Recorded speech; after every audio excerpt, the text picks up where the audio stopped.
میں دلہن بنی مسہری پر بیٹھی آنے والے وقت کا انتظار کر رہی تھی۔ میرے بھائی فیضان نے میری شادی کسی شخص سے کروا دی تھی اور یہ شہزادی حلالے کے تحت ہوئی تھی۔ شرط یہ تھی کہ یہ شخص میرے ساتھ شادی کرے گا اور پھر شادی کے کچھ عرصے بعد یہ مجھے طلاق دے دے گا اور میں عدت پوری کرنے کے بعد واپس اپنے شوہر کے پاس چلی جاؤں گی۔ یہ ایک بالکل ہی ویران سی جگہ تھی، دور دور تک مکان بنے ہوئے تھے، کوئی نئی آبادی تھی جو کہ شہر سے باہر بن رہی تھی۔ یہاں پر ابھی زیادہ مکان نہیں تھے اور نہ ہی زیادہ لوگ آباد تھے۔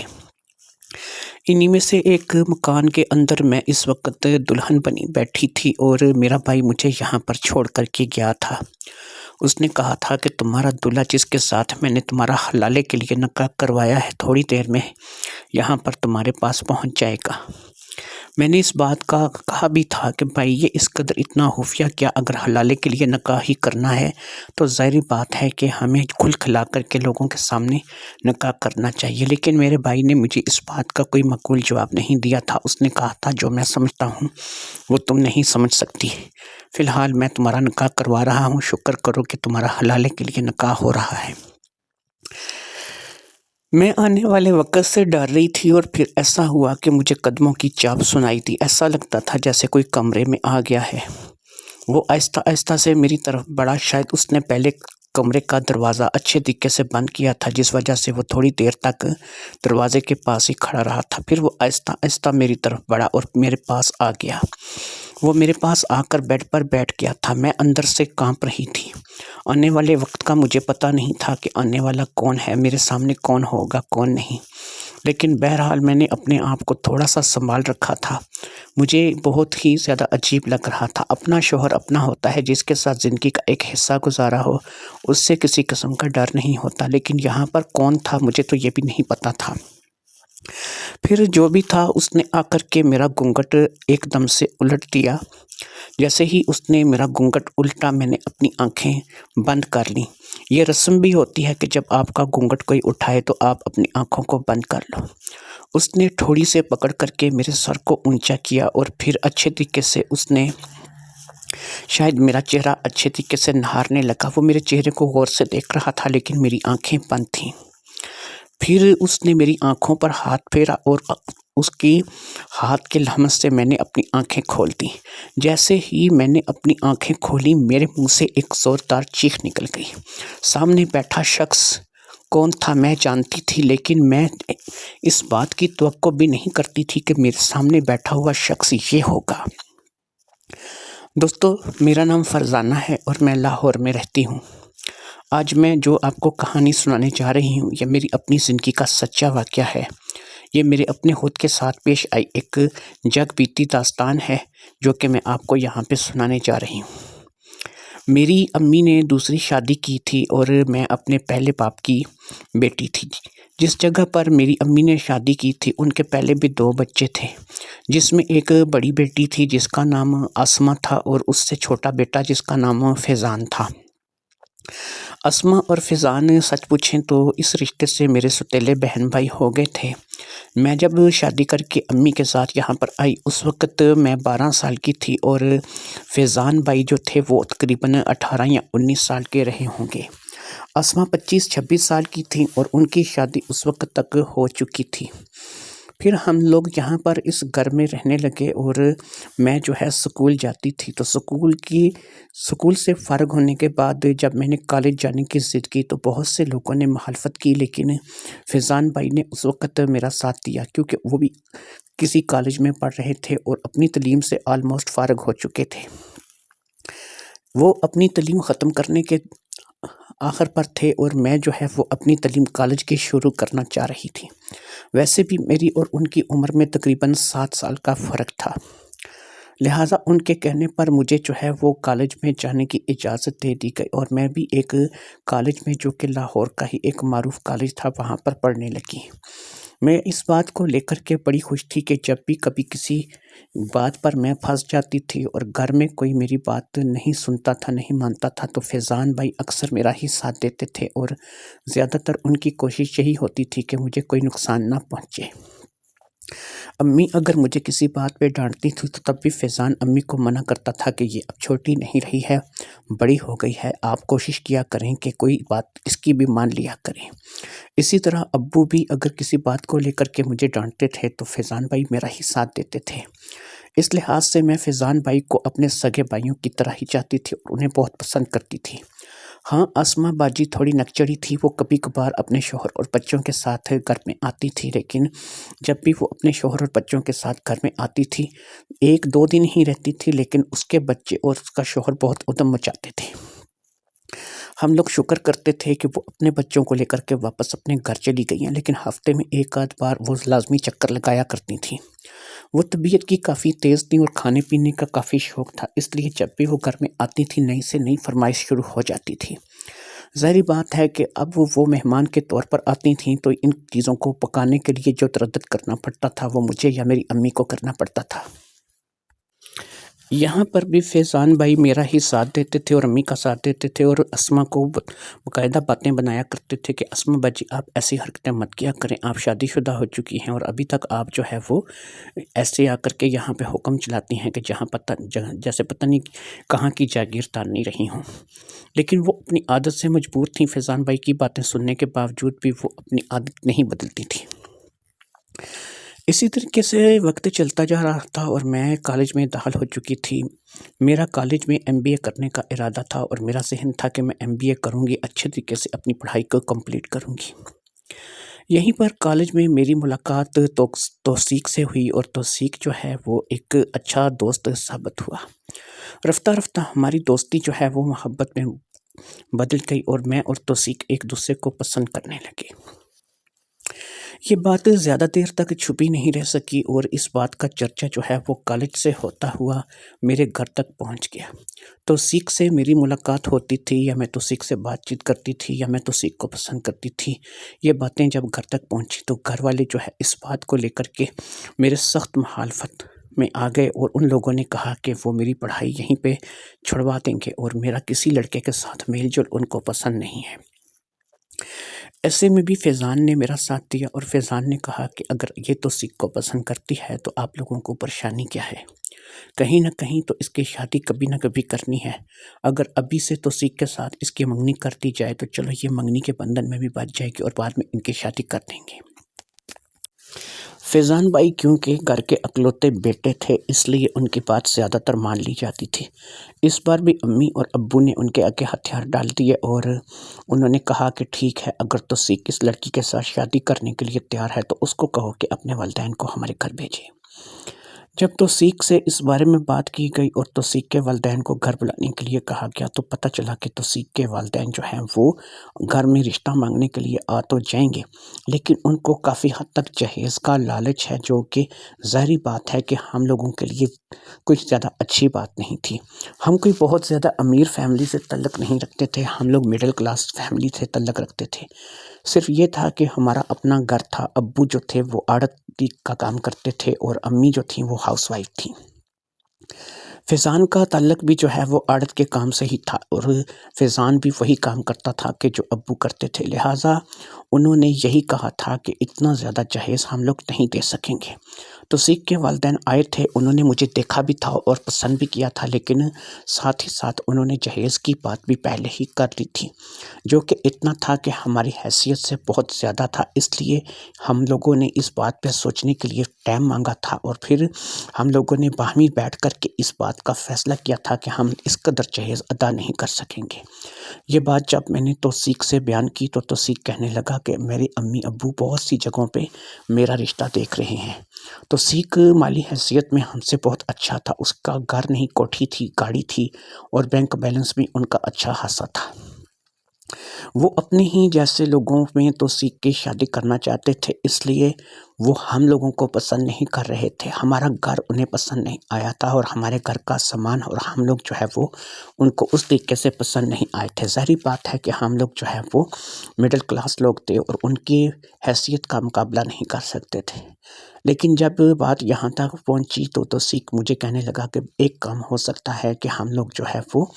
شادی کر لیں، اگر اس شادی میں تمہارے گھر والوں کی رضامندی ہو تو ہم لوگ شادی کر لیں، اور شادی کرنے کے بعد جو ہے وہ ہم لوگ گھر والوں کو بتا دیں گے اور ان کو بتائیں گے کہ ہم لوگوں نے شادی کر لی ہے۔ لہٰذا جب ہم لوگ شادی کر لیں گے، شادی کے بندھن میں بندھ جائیں گے، ظاہری بات ہے کہ ہم اپنی زندگی کا آغاز کریں گے، اور رفتہ رفتہ یہ جہیز والی بات جو ہے یہ اس پہ میں اپنے والدین کو قائل کر لوں گا اور ان کو بتاؤں گا کہ بھئی اب تو کچھ بھی نہیں ہو سکتا، اب تو فرزانہ آپ کی بہو بن چکی ہے اور اس کے علاوہ اب کوئی چارہ نہیں کہ آپ اپنی بہو کو قبول کر لیں۔ اس بات کو لے کر کے توثیق میرے گھر آیا اور اس نے یہی بات میرے امی ابو سے کی، جسے کافی بحث مباحثے کے بعد میرے امی ابو نے مان لیا۔ انہوں نے اس بات پہ آمادگی کا اظہار کیا تھا کہ اگر بچی کی خود کی مرضی نہ ہوتی اور بچی اس شادی کا شوق نہ رکھتی تو ہم جو ہے اس شادی کو لے کر کے ہاں نہیں کرتے، لیکن کیونکہ اب بچی خود ہی چاہتی ہے کہ اس کی شادی جو ہے وہ تم سے ہو جائے، تو اس لیے ہم اپنی بچی کی آمادگی کو دیکھتے ہوئے اور بچی کی پسند کو دیکھتے ہوئے ہم جو ہے اس بات کی آمادگی کا اعلان کرتے ہیں۔ اگر تم لوگ شادی کرنا چاہتے ہو تو ہماری طرف سے اجازت ہے، اگر تمہارے گھر والوں کی اجازت مل جاتی تو ٹھیک ہے، نہیں تو یہاں پر قاضی کو بلا کر کے ہم اس کا نکاح کروا دیں گے۔ میری شادی توثیق سے ہو گئی، اور توثیق سے شادی جو ہے فی الحال تو ظاہری بات ہے کہ خفیہ تھی۔ اب توثیق روزانہ کی بنیاد پر مجھے ایک ہی لارا لگانے لگا کہ میں آج اپنے امی ابو سے اس بارے میں بات کروں گا، میں کل امی ابو سے اس بارے میں بات کروں گا، میں آج بتا دوں گا، میں اگلے دن بتا دوں گا۔ یہی باتیں وہ باتیں تھیں کہ جن کی وجہ سے شادی کے بعد ہمارے درمیان کچھ تھوڑی بہت ایسی بات ہونے لگی کہ جس کو ہم لڑائی یا چپکلش کہہ سکتے ہیں۔ اس چپکلش کے چلتے جو ہے وہ شروع میں تو چھوٹی موٹی نوک چوک چلتی رہی، لیکن پھر ایسا تھا کہ بڑی لڑائیاں ہونے لگی۔ اس نے مجھے اگرچہ ایک علیحدہ گھر لے کے دیا تھا، یعنی کہ یہ رینٹ کا مکان تھا، اور میں یہاں پر باقاعدہ اس کی بیگم کی حیثیت سے رہ رہی تھی۔ وہ مجھے میرے والدین کے گھر سے رخصت کروا کر یہاں لے آیا تھا، اور پھر مجھے میاں بیوی کی حیثیت سے رہتے ہوئے اس کے ساتھ یہاں پر بھی 8-9 مہینے ہو چکے تھے۔ لیکن ان 8-9 مہینوں میں اس نے صرف مجھے یہی وعدہ کیا تھا کہ وہ اپنے والدین کو اس بات پہ آمادہ کرے گا کہ وہ جو ہے وہ بتائے گا گھر میں کہ یہ میری بیوی ہے، لیکن اس نے 8-9 مہینے میں کبھی بھی اس بات کا اعلان نہیں کیا تھا کہ میں اس کی بیوی ہوں۔ میرے گھر والے کیونکہ جانتے تھے، اور باقاعدہ قاضی کے سامنے ہمارا نکاح ہوا تھا، اور 2 گواہ جو تھے وہ بٹھائے گئے تھے، اور معتبر لوگوں کے بیچ میں بیٹھ کر کے ہم لوگوں نے جو ہے اس شادی کو کیا تھا، اس لیے میں تو اس کی بیوی تھی، اور ہر لحاظ سے میں اس کی بیوی کہلانے کے قابل تھی۔ کچھ عرصہ اسی طریقے سے گزر گیا، اور میری جو خواہش تھی وہ دم توڑنے لگی۔ شاید مجھے ایسا لگ رہا تھا کہ وہ اپنے والدین کو کبھی بتائے گا ہی نہیں کہ میں اس کی بیوی ہوں۔ پھر ایک روز ایسا ہوا کہ وہ گھر پر نہیں تھا، اور گھر میں کچھ راشن تھا جو کہ ختم ہو چکا تھا۔ میرے پاس پیسے موجود تھے اور سامان کی لسٹ بھی موجود تھی، اس لیے میں نے بازار جا کے اس سامان کو لانے کا سوچا۔ جب میں بازار گئی تو میرا سامنا جو ہے میرے شوہر سے ہوا، جو کہ اسی بازار میں نے ایک لڑکی کے ساتھ گھومتے ہوئے دیکھا۔ اب جب میں نے اسے لڑکی کے ساتھ دیکھا تو میں بازار میں ہی رہ نہیں سکی، اور سیدھا میں اپنے شوہر توثیق کے پاس پہنچ گئی۔ میں نے توثیق سے گرجدار آواز میں پوچھا کہ یہ لڑکی کون ہے؟ اب وہ لڑکی بھی مجھے دیکھ کر کے سٹپٹا گئی۔ اس نے توثیق کی طرف حیرت بھری نظروں سے دیکھا اور توثیق سے پوچھا، توثیق یہ کون ہے؟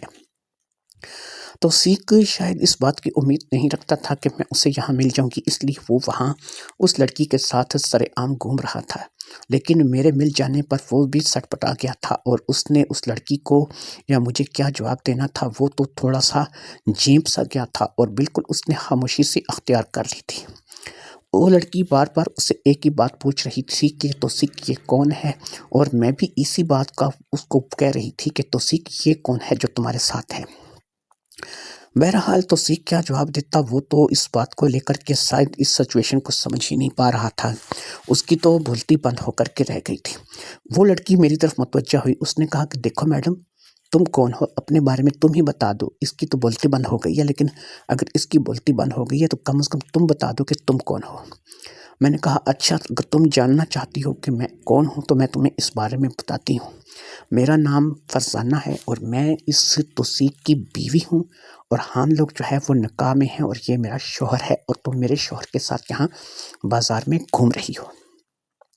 اب وہ لڑکی جو ہے وہ توثیق کی طرف پلٹی، اس نے کہا توثیق یہ سچ کہہ رہی ہے؟ کیا یہ بات ایسے ہی ہے کہ تم اس کے شوہر ہو؟ توثیق تو اب جو ہے وہ بغلیں جھانکنے لگا تھا، اس نے تو شاید منہ میں دہی جم گیا تھا، وہ تو کوئی بات ہی نہیں کر رہا تھا۔ اتنے میں وہ لڑکی میری طرف پلٹی، اس نے کہا محترمہ آپ کا بہت بہت شکریہ، اس کی حالت دیکھ کر کے مجھے اندازہ ہو گیا ہے کہ آپ جو فرما رہی ہیں وہ بالکل ٹھیک ہے، اور میں اب آپ کو اپنا تعارف کرا دیتی ہوں، میرا نام رابعہ ہے اور میں باقاعدہ اس کی منگیتر ہوں۔ اس کے ماں باپ نے آج سے 3 سے 4 مہینے پہلے میری اس کے ساتھ منگنی کروائی ہے، اور یہ بہت جلد میرے ساتھ شادی کے بندھن میں بننے والا ہے۔ ہم اپنی شادی کی خریداری کے سلسلے میں ہی یہاں بازار آئے ہوئے تھے کہ آپ سے ملاقات ہو گئی، اور میں آپ کا تہ دل سے شکر ادا کرتی ہوں کہ آپ نے میری آنکھوں سے جو اندھکار کی پٹی پڑی ہوئی تھی اسے ہٹا دیا ہے۔ اب وہ گگیائے ہوئے لہجے میں بولا، اس نے کہا دیکھو رابعہ میری بات سنو، یہ مانتا ہوں کہ یہ میری بیوی ہے، لیکن میں یہ جو ہے تمہیں بتانے ہی والا تھا۔ اصل میں مسئلہ یہ ہے کہ میرے والدین جو ہے وہ اس کے ساتھ میری شادی کے لیے آمادہ نہیں تھے، وہ جہیز کا مطالبہ کر رہے تھے اور چاہتے تھے کہ یہ زیادہ سے زیادہ رقم اور پیسہ اور بہت سا سامان لے کر کے آئے، لیکن ظاہری بات ہے کہ یہ اس قابل نہیں تھی۔ تو اس کے گھر والوں نے اور میں نے ہم نے بیٹھ کر کے آپس میں صلاح مشورہ کیا اور میری اس کے ساتھ شادی کروا دی، لیکن یقین جانو رابعہ میں اس شادی سے خوش نہیں ہوں، میں تو تمہیں پا کر کے خوش ہوں۔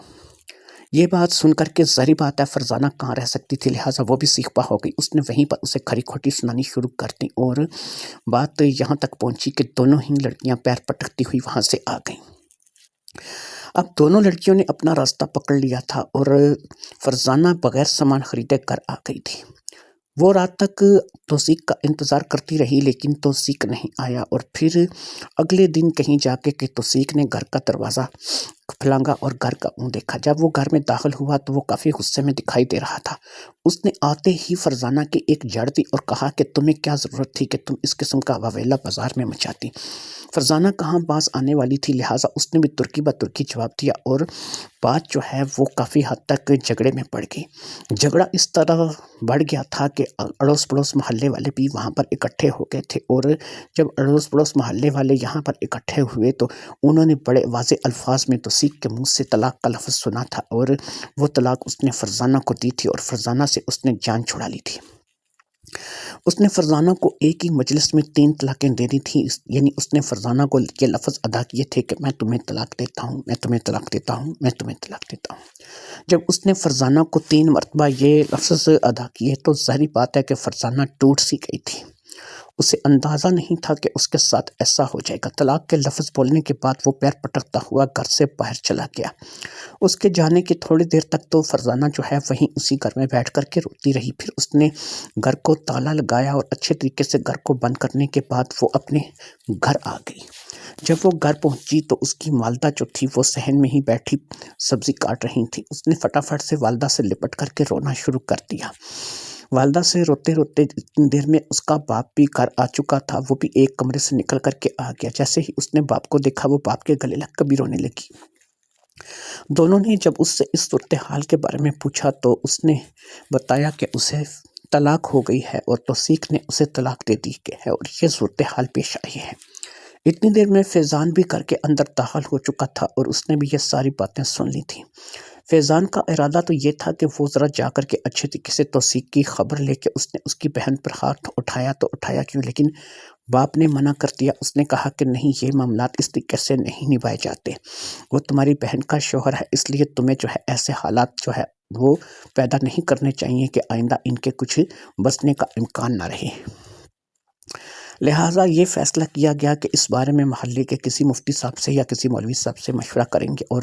ان سے پوچھیں گے کہ اب ان کا کیا صورتحال ہو سکتی ہے۔ لہٰذا محلے کے مفتی صاحب کے پاس جا کر کے جب اس بارے میں بات کیا تو اس نے کہا جی قرآن اور سنت کی روشنی میں تو یہ ایک طلاق ہے، اگر یہ دونوں لڑکی لڑکا جو ہے وہ رجوع کرنا چاہیں تو کر سکتے ہیں، اور اگر عدت کی مدت گزر گئی اور پھر لڑکا رجوع کرتا ہے تو پھر یہ ہے کہ اس لڑکے کو ایک نیا نکاح کرنا پڑے گا، اور نیا نکاح کرنے کے بعد وہ اس کے ساتھ رجوع کر سکتا ہے، یعنی کہ وہ لڑکا اسی کے ساتھ نیا نکاح کرے گا۔ ایک طلاق کی شکل میں وہ اگر عدت گزار دیتا ہے تو اس کے ساتھ نئے سرے سے شادی کرے گا، اسی کے ساتھ وہ دوبارہ نئے سرے سے شادی کر سکتا ہے۔ لیکن اگر یہ عدت کی مدت سے پہلے رجوع کر لیتے ہیں، مہینے 15 دن میں ان کی صلح ہو جاتی ہے تو پھر کسی قسم کا کوئی جو ہے اور مذائقہ نہیں ہوگا، یا میاں بیوی کی حیثیت سے دوبارہ اپنی زندگی کا آغاز کر سکتے ہیں۔ لیکن یاد رکھیے کہ جب بھی کبھی زندگی میں وہ پھر اس کو ایک اور مجلس میں طلاق دے گا تو وہ دوسری طلاق شمار ہوگی، اور پھر اس کے پاس زندگی میں ایک ہی چانس رہ جائے گا۔ اگر اس نے اس چانس کو بھی گوا دیا اور آخری بار اس نے اس کو طلاق دی تو پھر تیسری طلاق بھی واقع ہو جائے گی۔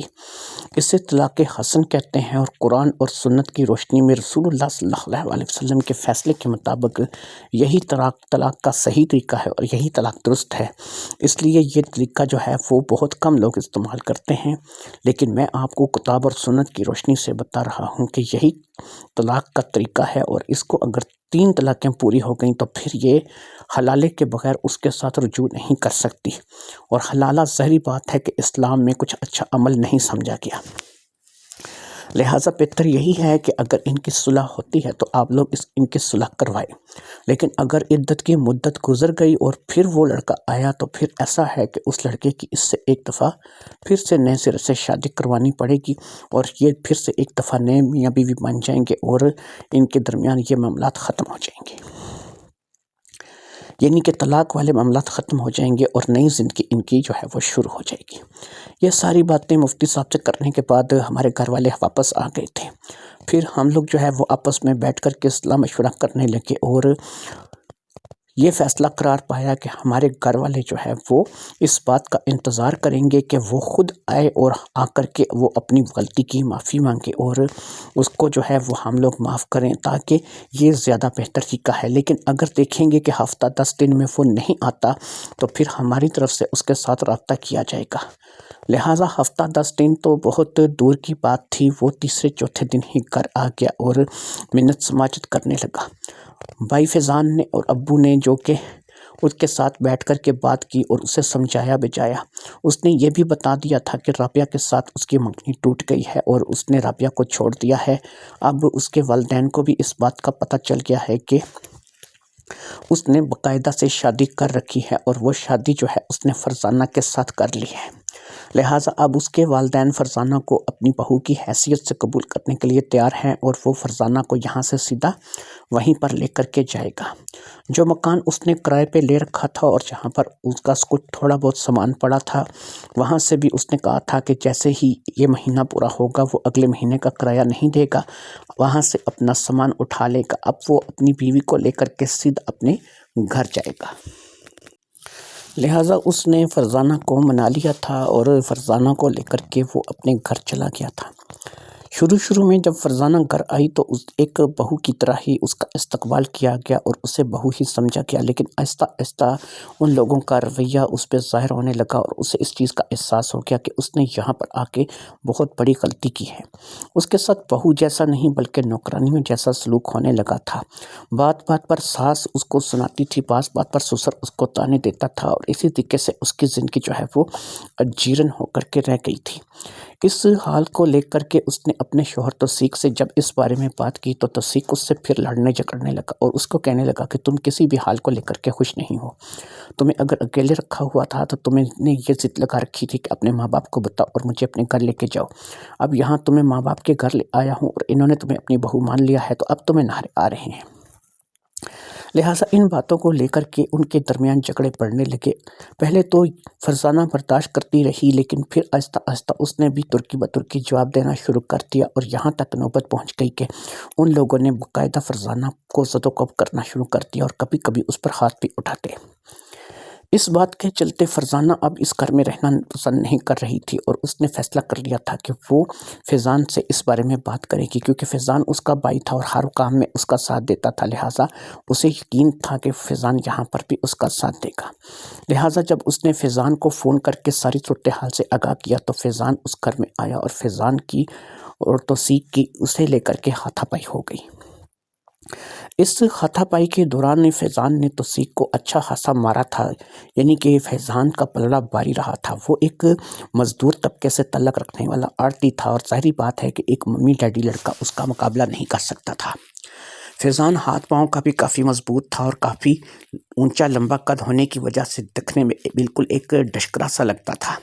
لہٰذا اس نے توثیق کو اچھی خاصی پھینٹی لگائی تھی۔ بات جب توثیق کو اس نے مارا پیٹا تھا تو بات یہاں پر آ کر کے ختم ہوئی تھی کہ اسی غم اور غصے کے چلتے توثیق نے ایک دفعہ پھر اپنے منہ سے طلاق کے لفظ ادا کر دیے تھے۔ فیضان بہن کو لے کر کے وہاں سے واپس آ گیا تھا، اور جب وہ واپس آیا تو پتہ لگا کہ اب یہاں پر فرزانہ کو دوسری طلاق ہو گئی ہے۔ پھر ان لوگوں سے رجوع کرنے کے لیے کوشش کی گئی، اور کچھ دن اسی طریقے سے دوسری طلاق کو لے کر کے گزر گئے، اور انہیں باقاعدہ اس چیز کا بتایا گیا کہ 2 طلاقیں ہو چکی ہیں، ایک ہی باری رہ گئی ہے، اور ایک ہی بار میں اب اگر توثیق نے اسے دوبارہ طلاق دی تو پھر اب یہ رشتہ نہیں رہے گا۔ لیکن اس وقت تک وہ لوگ سننے کے لیے تیار نہیں تھے، اور وقت تھا کہ گزرتا چلا جا رہا تھا۔ پھر 1 مہینہ گزر جانے کے بعد بھی جب یہ بات جو ہے وہ کسی صلح صفائی کی طرف نہیں گئی تو بات جو ہے وہ تیسری طلاق کی طرف بڑھنے لگی۔ لہٰذا اب انہوں نے خود مطالبہ کر دیا کہ اگر تم نے بچی کو نہیں رکھنا ہے تو بچی کو تم فارغ کرو، ہم اس بچی کو عدت گزرنے کے بعد جو ہے وہ کسی اور جگہ نکاح کر دیں گے۔ جب یہ بات لے کر کے ان لوگوں کے پاس گئے تو ان لوگوں نے کہا کہ ہاں ہمیں بھی اس کی ضرورت نہیں ہے، لہٰذا جو ہے تم ایسا کرو کہ ہم اسے طلاق دے دیں گے۔ لیکن توثیق اس وقت گھر پہ نہیں تھا، اور یہ بات توثیق کے والدین نے کی تھی۔ جب توثیق گھر آیا تو اس کے والدین نے جو ہے اسے اس طریقے سے بات نہیں بتائی، بلکہ وہ بات بدل کر کے اس طریقے سے بات کرنے لگے کہ وہ تو تیسری طلاق کا مطالبہ کر رہے ہیں، اور کہہ رہے ہیں کہ جتنی جلدی ہو سکے اپنی بیوی کو فارغ کرو، اور اسے تیسری طلاق تو ہم نے اس کے لیے اور رشتہ دیکھ لیا ہے، عدت کی مدت گزارنے کے بعد ہم اس کی مزید شادی کروا دیں گے۔ لہٰذا ان تمام باتوں کو لے کر کے توثیق کو بہت برا لگا کہ دیکھو کہ میں اب رابطہ کرنا اگر چاہ رہا تھا، یا میرے ذہن میں یہ بات آ رہی تھی کہ مجھے ان سے رابطہ کر لینا چاہیے اور ایک دفعہ پھر ہم لوگوں کو مل بیٹھنا چاہیے، لیکن دیکھو کہ ان لوگوں نے میرے ساتھ کیا کیا ہے کہ اب میری بیوی ہی میرے ساتھ رہنا نہیں چاہتی ہے۔ اس بات کو لے کر کے توثیق نے جو ہے وہ 1-2 لڑکوں سے بات کی جو کہ اس کے دوست یار تھے، تو وہ دوست یار کہنے لگے کہ آپ فکر مت کرو کہ میں جو ہے وہ جا کر کے خود بات کرتا ہوں۔ لہٰذا ان میں سے ایک دوست فیضان کے پاس عڑت پہ گیا، اور اس نے فیضان سے اس بارے میں بات کی، تو فیضان نے کہا کہ یہ تو توثیق کے والدین غلط بیانی کر رہے ہیں، ہم نے تو انہیں یہ کہا تھا کہ اگر صلح ہوتی ہے تو صلح کر لو، نہیں تو پھر یہ ہے کہ کم از کم ہمیں اس طریقے سے لٹکا کے مت رکھو۔ جب یہ بات دوست نے آ کر کے دوبارہ جو ہے وہ توثیق کو بتائی تو توثیق نے کہا کہ اچھا ٹھیک ہے، میں صلح کرنے کے لیے تیار ہوں، فیضان سے جا کے کہو کہ میں اپنی بیوی کو لینے آنے والا ہوں، اور میں جو ہے اس سے صلح کرنے کے لیے تیار ہوں۔ لہٰذا اب دوبارہ توثیق جب گھر آیا اور دوست کے ذریعے سے اسے اطلاع مل گئی تو یہاں پر بیٹھ کر کے کچھ باتیں طے کی گئیں، اور وہ باتیں یہ تھیں کہ توثیق جو ہے وہ اسے کے والدین کے اپنے والدین کے گھر لے جا کر کے نہیں رکھے گا، علیحدہ مکان لے کر کے ہی رہے گا، اس کا نان نقطہ اس کا خرچات پورے کرے گا، اور اسے اپنی بیوی کی حیثیت سے اپنے پاس رکھے گا۔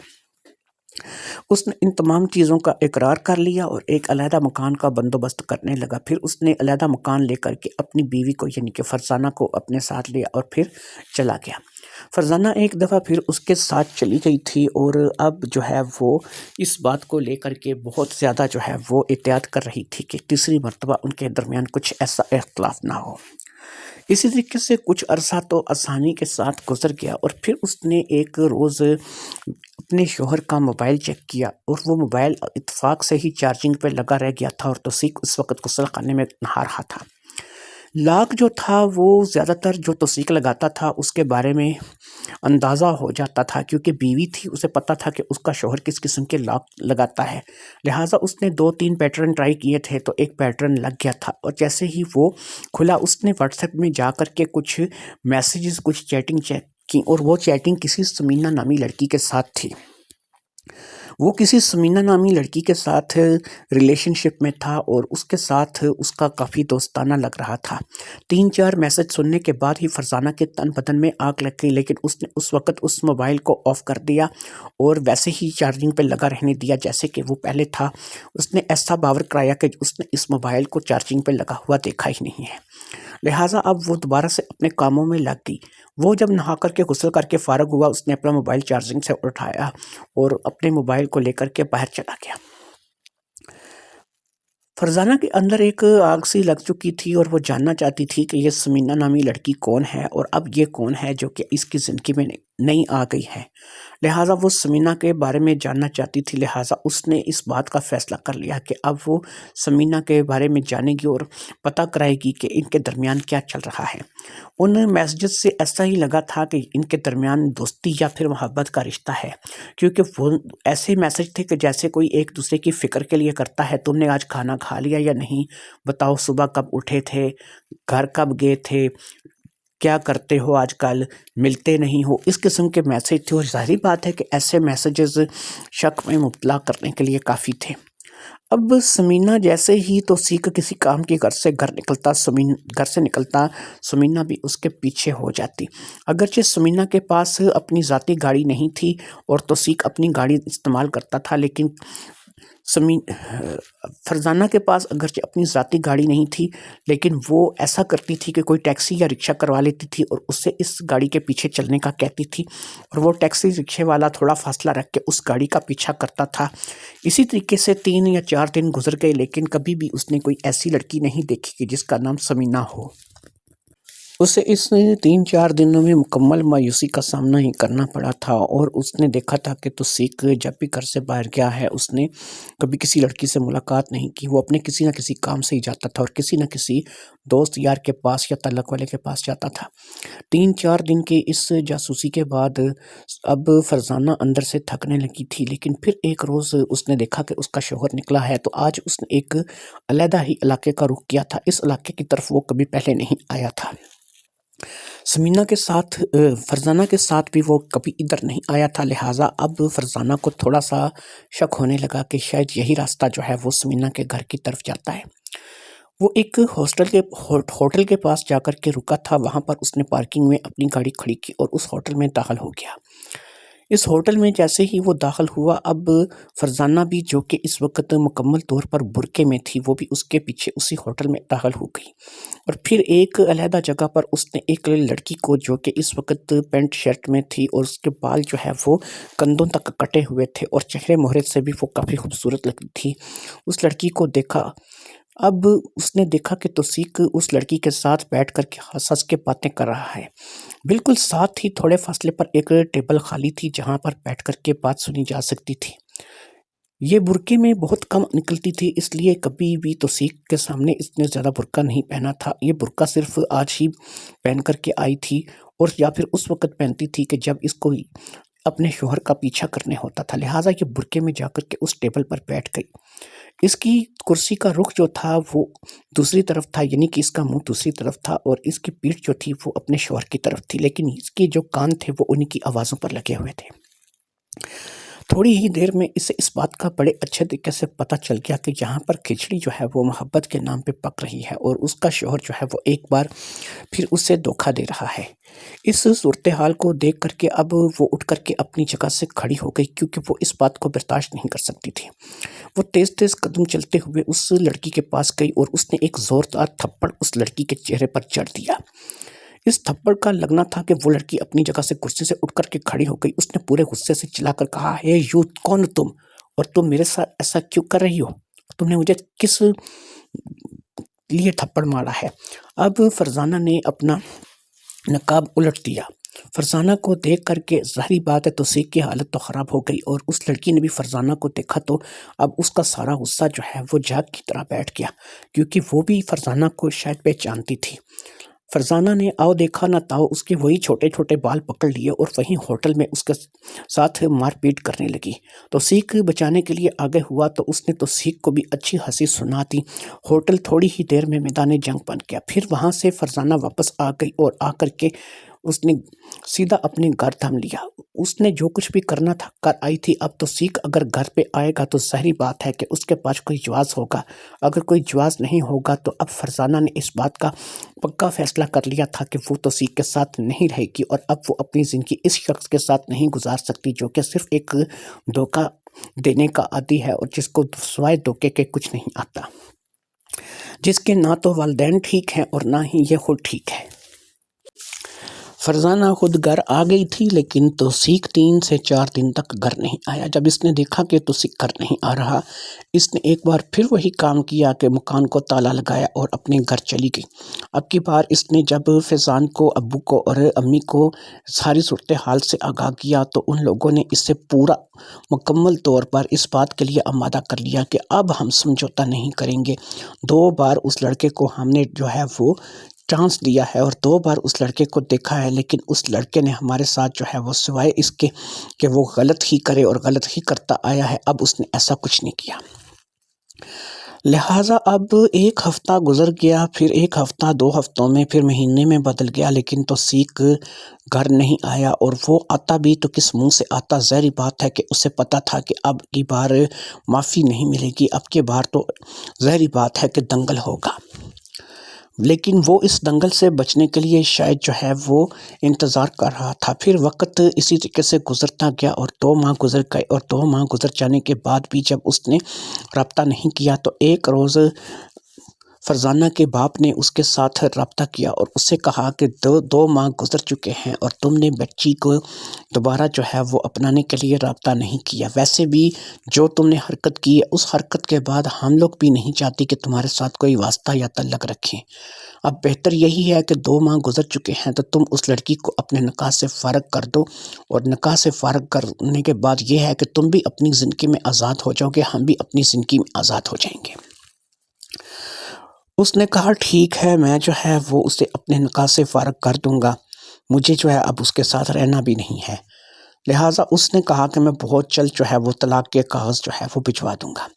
2 سے 3 دن کے اندر جو ہے اس نے ایک شخص کے ہاتھ طلاق نامہ بھجوا دیا جو کہ باقاعدہ کاغذی طور پر لکھا ہوا تھا، اور اس شخص نے آ کر کے یہ طلاق جو ہے وہ فرزانہ کے ہاتھ پہ رکھی اور فرزانہ کو باقاعدہ کہا کہ اس نے کہا تھا کہ یہ سب کے سامنے تم نے پڑھنی ہے تاکہ سب کو یقین ہو جائے کہ میں نے تمہیں تیسری طلاق بھی دے دی ہے۔ فرزانہ نے لرزتے ہاتھوں سے اس کاغذ کو لیا اور پھر اسے کھول کر کے پڑھنے لگی۔ پڑھتے پڑھتے اس کی آنکھوں سے آنسو بھی آ رہے تھے، لیکن ظاہری بات ہے کہ اس کی زندگی کا فیصلہ ہو چکا تھا اور اسے تیسری طلاق بھی ہو گئی تھی۔ اس طلاق کے لیے ظاہری بات ہے کہ یہ لکھا ہوا کاغذ بھی اور وہ لوگ بھی جنہوں نے سنا تھا وہ بھی اس چیز کے لیے گواہ تھے، اور گواہوں کی موجودگی میں اسے تیسری طلاق دے دی گئی تھی۔ اب ظاہری بات ہے تیسری طلاق مل جانے کے بعد وہ اس لڑکے کے ساتھ رجوع نہیں کر سکتی تھی۔ یہ اپنے گھر بیٹھ گئی اور وہ اپنے گھر بیٹھ گیا۔ جو قصہ پیار محبت سے شروع ہوا تھا وہ اب آ کر کے طلاق پر ختم ہو چکا تھا، اور توثیق نے باقاعدہ فرزانہ کو اپنی زندگی سے فارغ کر دیا تھا اور اسے طلاق دے دی تھی۔ اب عدت کی مدت گزرنے لگی، اور عدت کی مدت گزرنے کے بعد ظاہری بات ہے کہ وہ اس کا نکاح کسی اور جگہ کرواتے، یعنی انہوں نے یہ سوچ تو لیا تھا کہ اس کی دوسری شادی کروائیں گے۔ ادھر فرزانہ اس بات کے لیے بضد تھی کہ وہ دوسری شادی نہیں کرے گی۔ اس نے اپنی زندگی میں پہلا تجربہ جو کیا تھا وہی اس قدر ناکام رہا تھا، لیکن اس کی من میں نہیں تھا کہ وہ دوسری شادی کرے گی۔ ایک لڑکا تھا جو کہ اکثر اب ان کے گھر میں کبھی کبھی آیا کرتا تھا، اور یہ لڑکا جو تھا یہ فیضان کے ساتھ اس کی آڑت پر کام کرتا تھا۔ یہ لڑکا کچھ زیادہ عمر کا نہیں تھا، 18-19 سال کا بالکل نوجوان سا لڑکا تھا، یعنی یہ اس وقت فرزانہ سے بھی عمر میں کافی چھوٹا تھا۔ فرزانہ اس سے اس وقت 4-5 سال بڑی تھی اور یہ فرزانہ سے چھوٹا تھا۔ ابھی داڑھی مونچھ بھی صحیح طریقے سے نہیں آئی تھی، اور فرزانہ کو جب بھی وہ گھر میں لڑکا آتا تھا تو فرزانہ کو ایسا محسوس ہوتا تھا کہ جیسے وہ لڑکا فرزانہ کو ہی دیکھنے کے لیے آتا ہے، اور اس کی نظر جو ہے وہ ہر جگہ کام کرتی ہوئی فرزانہ پر ہی ہوتی تھی۔ اگر فرزانہ چائے بنا رہی ہے تو تب اس کی نظر فرزانہ پر ٹکی ہوتی تھی۔ وہ جھاڑو پوچھا کر رہی ہے یا گھر کی کوئی صفائی کر رہی ہے تو تب بھی اس کی نظر فرزانہ کا ہی طواف کرتی رہتی تھی۔ فرزانہ جانتی تھی کہ وہ اس سے 4-5 سال چھوٹا ہے، ابھی 18-19 سال کی عمر ہے، اور ظاہری بات ہے کہ وہ اس قدر زیادہ جو ہے وہ ابھی عمر کا نہیں ہے کہ اسے ایسے کام کرنے چاہیے، لیکن پھر بھی فرزانہ اس بات کو لے کر کے اکثر جھینپ سی جاتی تھی، اور اس سے محسوس ہوتا تھا کہ وہ واقعی اسے دیکھتا رہتا ہے۔ ایک دو بار فرزانہ نے اسے ان باتوں کو لے کر کے ٹوکا بھی، تو اس نے کہا نہیں نہیں بس ویسے ہی جو ہے نا، میں کوئی نہ کوئی بہانہ وہ بنا دیتا تھا، میں فلاں جگہ دیکھ رہا تھا، آپ کو غلط فہمی ہوئی ہے، اس قسم کی بات وہ کر دیتا تھا۔ اس کا نام عبید اللہ تھا۔ عبید اللہ جو ہے وہ ایک بیسکلی پٹھان لڑکا تھا جو کہ آڑت میں فیضان کے پاس کام کرتا تھا۔ اس کا گھر میں زیادہ آنا جانا تو نہیں ہوتا تھا، لیکن کبھی کبھار وہ ہفتے میں ایک آدھ بار ضرور گھر آ جاتا تھا۔ ادھر فرزانہ کی عدت کی مدت جو ہے وہ اب گزر رہی تھی، اور ادھر جو ہے وہ اب بڑی بری طرح سے توثیق کو اس بات کا پچھتاوا ہونے لگا کہ میں نے اپنی زندگی اپنے ہاتھوں سے برباد کر دی ہے۔ اب میں فرزانہ کے ساتھ محبت کرتا تھا، لیکن میں نے اللہ تللے میں پڑھ کے، دوسری لڑکیوں کے چکر میں پڑھ کے اپنے ہی گھر کو برباد کر دیا ہے۔ سمینہ نے بھی اسے چھوڑ دیا تھا، کیونکہ سمینہ بھی صرف ان لڑکیوں میں سے تھی جو کہ امیر لڑکے پھانس کر کے کھا پی کے چھوڑ دیتی تھیں، لہٰذا مستقل زندگی گزارنے والی تو ظاہری بات ہے ایک ہی تھی، اور اس کا نام فرزانہ تھا۔ اس کے بعد سمینہ کے چلے جانے کے بعد اس نے ایک اور لڑکی طیبہ کے ساتھ بھی اپنے ریلیشن بنایا تھا، لیکن طیبہ نے بھی اسے چند ہفتوں میں چھوڑ دیا تھا، اور اس کے ساتھ بھی یہی کچھ کیا تھا۔ جو بھی مل رہی تھی کھانے پینے والی مل رہی تھی، اور اب توثیق کو اس بات کا اچھے طریقے سے احساس ہوا تھا کہ اگر اس کے ساتھ کوئی مخلص زندگی گزار رہی تھی، کوئی اس کے لیے سنجیدہ تھی، تو وہ صرف اور صرف جو ہے وہ فرزانہ تھی۔ اسے اپنی غلطی کا بڑی شدت سے احساس ہو رہا تھا، لیکن ظاہری بات ہے کہ اب اس بات کو بھی 3 مہینے سے زیادہ گزر چکا تھا۔ عدت کی مدت بھی پوری ہونے کے قریب تھی، اور اگر عدت کی مدت بھی پوری ہو جاتی، عدت کے دوران بھی وہ رابطہ نہیں کر سکتا تھا کیونکہ وہ 3 طلاق دے چکا تھا، اور عدت کے بعد تو بالکل بھی ظاہری بات ہے کہ وہ رابطہ نہیں کر سکتا تھا۔ یہاں پر اس نے سن رکھا تھا کہ اگر کوئی بندہ دوبارہ اپنی بیوی کے ساتھ شادی کرنا چاہے اور اسے دوبارہ اپنانا چاہے تو اسے اپنی بیوی کا حلالہ کروانا پڑتا ہے۔ حلالہ اسلام میں کچھ پسندیدہ عمل نہیں ہے، بہت سے لوگ جو ہے اسے حرام قرار دیتے ہیں اور کہتے ہیں کہ جان بوجھ کر کے حلالے کے لیے اگر آپ لوگ شادی کریں تو وہ شادی نہیں، بلکہ سمجھ لیجئے کہ ایک کھلی بے غیرتی ہے۔ کیونکہ اسلام میں حلالے کا تصور اس طریقے سے ہے کہ ایک لڑکی نے شادی کی، پھر اس لڑکی کو وہاں سے طلاق ہو گئی، جیسے ہی اس کو طلاق ہوئی اس نے اپنی عدت کی مدت پوری کی، بعد عدت کی مدت پوری کرنے کے اس کی شادی کسی اور جگہ ہو گئی، اور اس شخص کے ساتھ بھی اس کی زندگی اچھے طریقے سے نہ بن سکی، اور وہ شخص جو ہے اس کی زندگی سے نکل گیا، اس نے بھی اسے طلاق دے کر کے چھوڑ دیا۔ اب اگر اس نے طلاق لے لی اور دوسری جگہ سے طلاق لے کر کے چلی آئی، اور اس نے دوسرے شخص نے اسے طلاق دے کر کے چھوڑ دیا، تو پھر وہ لڑکی اگر چاہے تو اپنے پہلے شوہر کے پاس واپس جا سکتی ہے، اس سے دوبارہ نکاح کر سکتی ہے۔ لیکن سوال یہی تھا کہ وہ دوبارہ نکاح جو ہے وہ کیسے ہو سکتا ہے، کہ اب توثیق کا تو نہیں ہو سکتا تھا اس وقت تک کہ جب تک اب فرزانہ کے نکاح میں کوئی اور نہ آتا، فرزانہ کے کوئی اور اپنی بیوی نہ بناتا، اور پھر اس کے بعد وہ فرزانہ کو طلاق اپنی مرضی سے دیتا، اور پھر مرضی سے طلاق دینے کے بعد وہ ظاہری بات ہے کہ فرزانہ کی زندگی میں سے نکل جاتا، اور فرزانہ دوبارہ جو ہے وہ توثیق کے ساتھ رابطہ کر سکتی تھی۔ بہت بڑی سزا تھی جو کہ سمجھ لو کہ اس شکل میں بندے کو ملتی تھی، اور بندے کو سمجھ لو کہ اس کے گناہوں کا یہیں پہ جو ہے وہ کفارہ ادا کرنا پڑ جاتا تھا۔ دیکھیں، اپنی ہی بیوی کو، اپنی ہی زندگی کو، اپنے ہی جیون ساتھی کو کسی اور کے باہوں میں دیکھنا، کسی اور کے پاس دیکھنا، ظاہری بات ہے کہ کوئی بھی انسان برداشت نہیں کر سکتا۔ لیکن یہاں پر تو ظاہری بات ہے کہ اگر آپ اپنی بیوی کو چھوڑ دیتے ہیں تو سب کچھ آپ کو اپنی مرضی سے کرنا پڑتا ہے، کہ اس کی شادی کہیں اور ہوگی، وہ آپ کی بیوی سے استفادہ کرے گا، آپ کی بیوی 2 4 5 سال 10 سال جب تک وہ اسے اپنی مرضی سے نہیں چھوڑتا اس کے ساتھ گزارے گی، اور پھر واپس آپ کے پاس آ سکتی ہے۔ یہ طلاق چاہے تو وہ 3 4 روز میں، مہینے میں، اسی روز بھی دے سکتا ہے، اور وہ چاہے تو اس طلاق کو 10 سال لگا دے یا 20 سال لگا دے، وہ دے ہی نہ، تو یہ اس کی مرضی پر ہے۔ کیونکہ اگر آپ اسے اس بات کے لیے پابند کریں گے تو یہ حرام ہو جائے گا، اور حرام نہیں ہو سکتا۔ حلالہ جو ہے اسی لیے غیر پسندیدہ عمل ہے۔ لہٰذا اب توثیق اس بات کو لے کے سوچ رہا تھا کہ میں کروں تو کیا کروں، میرے پاس تو اب کوئی راستہ نہیں بچا ہے، ایک بڑا نقصان ہے جو کہ میں اپنا کر بیٹھا ہوں، اور میں نے فرزانہ جیسی مخلص عورت کو چھوڑ دیا، اور میں ایسے اللہ تللے میں پھنسا کہ جو بھی لڑکیاں ایسی تھیں کہ جنہوں نے میرا پیسہ کھایا، مجھے وقت برباد کیا، میرا وقت برباد کیا، میں نے ان کے ساتھ جو ہے وہ اپنی زندگی کو جوڑ لیا۔ ادھر فرزانہ کی عدت کی مدت بھی قریب لگی ہوئی تھی، اور اسے اس بات کا لگا ہوا تھا کہ جیسے ہی عدت کی مدت پوری ہوگی، ایک دفعہ پھر سے گھر والے چاہیں گے کہ اس کی شادی ہو جائے۔ وہ شادی نہیں کرنا چاہتی تھی کیونکہ اس نے جو ایک تجربہ کر لیا تھا وہی اس کی زندگی کے لیے بہت تھا، لیکن گھر والوں نے اسے ایک چیز بول دی تھی کہ ایک کام ہم نے تمہاری مرضی سے کیا تھا، جس میں ہم نے تمہاری رضامندی سے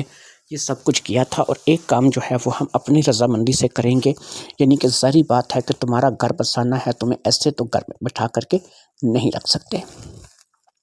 اس بات کو لے کر کے ظاہری بات ہے کہ سبھی لوگوں نے ایک جٹ ہو کر کے فیصلہ کیا تھا، تو یہاں پر اب فرزانہ بول نہیں سکی تھی۔ عدت کی مدت گزر گئی، اور پھر ایسا ہوا کہ ایک روز توثیق کا فون جو ہے وہ فرزانہ کو اس کے موبائل نمبر پر موصول ہوا۔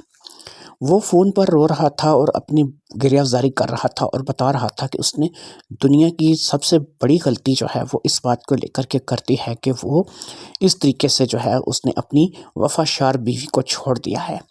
ان باتوں کو لے کر کے اب فرزانہ نے کہا کہ اب تو کوئی راستہ نہیں ہے، اور تم ان باتوں کو لے کر کے اب چھوڑ دو، کیونکہ اب تم اگر کچھ کرنا چاہو بھی تو نہیں کر سکتے۔ تم نے باقاعدہ سے مجھے 3 طلاقیں بھی دے دی ہیں، اور عدت کی مدت بھی جو ہے وہ پوری ہو چکی ہے، اس لیے میں جو ہے اب تمہارے ساتھ دوبارہ زندگی شروع نہیں کر سکتی۔ اس بات کو لے کر کے اب اس نے کہا کہ اچھا ایسا ہے کہ ایک راستہ تو ہے کہ جیسے کہ تم جانتی ہو کہ جسے اسلام میں حلالہ کہتے ہیں۔ فرزانہ نے کہا کہ کیسی باتیں کر رہے ہو، تم جانتے ہو حلالہ کیا ہوتا ہے؟ اسلام میں ایک ناپسندیدہ عمل ہے جس کا نام حلالہ ہے۔ اس میں یہ ہے کہ عورت کسی کے ساتھ شادی کرتی ہے، ہاں اگر وہ اپنی مرضی سے چھوڑ دے تو پھر یہ ٹھیک ہے، یہ جائز ہے، لیکن اگر عورت خود اپنی مرضی سے طلاق لے تو یہ ایک حرام عمل آتا ہے، اور ایسا کرنا جو ہے وہ اسلام میں پوری طرح سے منع ہے۔ توثیق کہنے لگا کہ دیکھو بات سنو، میں تمہارے بغیر نہیں رہ سکتا، یقین کرو تمہارے جانے کے بعد مجھے تمہاری قدر آئی ہے، مجھے اس بات کا احساس ہوا ہے کہ میں نے واقعی تمہارے ساتھ بہت زیادتی کی ہے، کچھ میں اپنے ماں باپ کے کہنے میں آ کر کے تمہارے ساتھ زیادتی کر گیا، اور کچھ میں باہر کی لڑکیوں کے چکر میں پھنس کر کے تمہارے ساتھ زیادتی کر گیا، لیکن یقین کرو اب مجھے ایک چانس اپنی زندگی میں مجھے دے دو، میں تمہارے ساتھ اب کوئی زیادتی نہیں کروں گا۔ فرزانہ کا دل بھی پسیج گیا، کیونکہ پہلی محبت ہی ہوتی ہے، ظاہری بات ہے کہ انسان اسے آسانی کے ساتھ نہیں بھول سکتا۔ اس نے کہا کہ ٹھیک ہے، میں کچھ کوشش کرتی ہوں، اگر کچھ ہو گیا تو ٹھیک ہے، نہیں تو میں تمہارے ساتھ وعدہ نہیں کرتی۔ اس بات کو سوچ کر کے اس نے جو ہے وہ فون بند کر دیا، اور اب اس نے ایک ہی راستہ تھا کہ گھر والے میں ظاہری بات ہے کہ ماں اور باپ تو اس کی بات کو تسلیم نہیں کریں گے، اور ماں اور باپ اس کی بات کو نہیں مانیں گے، لیکن اگر وہ حلالہ کر لے، اور واقعی اسے اب حلالہ کرنا چاہیے، کیونکہ اگر اسے توثیق کے پاس واپس جانا ہے تو اسے کسی نہ کسی کے ساتھ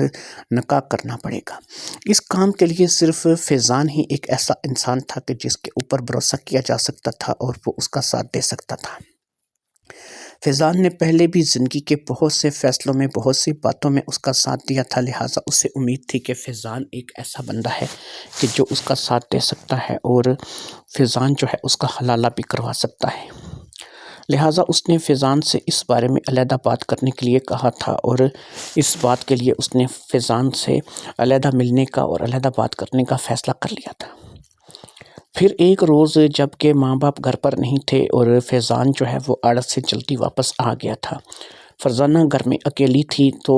وہ برتن دھو رہی تھی۔ جیسے ہی اس نے دیکھا کہ فیضان گھر میں آ گیا ہے، اس نے برتن سمیٹے اور فٹافٹ سے وہ